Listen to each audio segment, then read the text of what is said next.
Hey, Julia, remember the Build Back Better plan? That has in it the allocation of greater incentives for electric vehicle purchases. In fact, when you look at what might be on the table, if this is ever revived, the Build Back Better plan called for $12,500 per union-built EV in the U.S., $7,500 per non-union-built EV, and those would be applied at the dealership. That's important because the current federal tax credit, you take it on your federal taxes. Many people believe it's nice, but it's not the same as if you were at a dealership and say, hey, take $12,500 off of the price of that vehicle. The real question is, what will this do to the adoption of electric vehicles?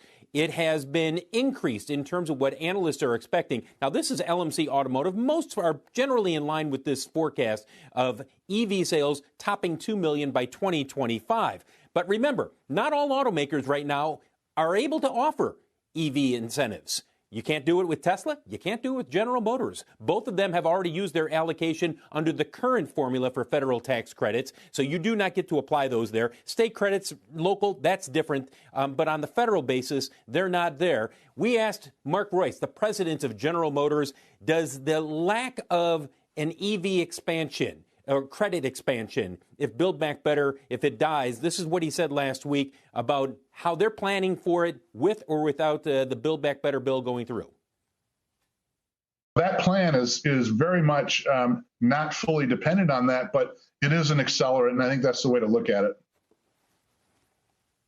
And that's the key. It is an accelerant, and it is not there right now. Now, it could come back if there is some way that the Build Back Better plan, in some fashion, or parts of it, John, are put into a bill that is ultimately passed, and we see greater EV incentives.